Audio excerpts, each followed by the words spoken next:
What is good? Osiris here, stuck in the middle. Officials revealed how the Highland shooter was able to acquire the weapon that he used. This is another tragedy, of course. You don't even need to say that. It's just reading about it. There was a 2-year-old that lost both of their parents, is what I saw, at least the headline. And they raised $1 million for that 2-year-old, man. Just unfathomable tragedy to think about. Here we are again. So the Daily Wire has this article. Officials reveal how the shooter was able to buy guns despite threatening to unlive everyone. And I'm just going to go through it a little bit and give my takeaway. The man accused of shooting dozens of people, and I like that they use the man, and I've been bad with this too. We used to try to not say their names and give them all this press, but with social media, it's impossible to withhold it.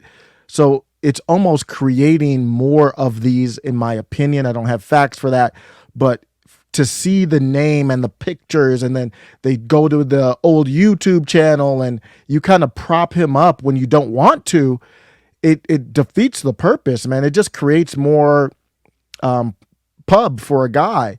And who knows if other people would want to be more inclined to repeat this kind of stuff because they see what happens after it's done. It's very scary.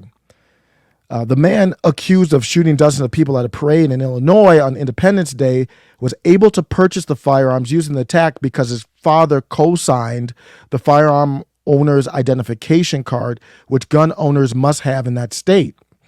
The revelation comes after local law enforcement officials revealed earlier in the day that the suspect had already been on law enforcement's radar due to a pair of incidents that happened back in 2019. One of them was the suspect attempting to unlive himself, and then an alleged threat to unlive everyone several months later. So this is hard. Like, I'm sure there's a lot of people that in rage kind of say stuff like this. And I'm not a medical expert. I'm not a psychologist or a psychiatrist. So I'm not going to comment on that part of it. But here's my takeaway from it. And I like this policy. They're saying the policy is not to name the suspect. That's a good policy by the Daily Wire. I need to stick to that myself. My takeaway is we still don't address the issue.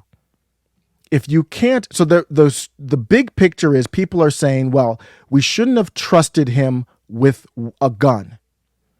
Well, what does that mean? You shouldn't have trusted him with a gun. So you're saying that we shouldn't have trusted him with a gun, but we should trust him with a car? We should trust him with a knife? We should trust him to be behind you in the line at the grocery store? The gun is not the issue. You're just running to the gun because that's what you want to run to. But that wouldn't be the natural. If we had a natural conversation about this, why would you run to the gun? The gun's just a weapon. Anything can be a weapon. A brick, a knife, a piece of wood. So we can't trust him with a gun, but we should trust him with a hammer? We can't trust him with a gun, but we should trust him with everything else in society? So my point is, if we can't trust somebody with a gun, which is just a weapon, then we can't trust them to share society with us at all, period, with anything. They should not be trusted with anything. What you're saying is we shouldn't trust him with a gun because of these red flags. What you're really saying is that this person is checked out of society and cannot be trusted, period. Regardless of the gun. The gun is just your own pet peeve issue.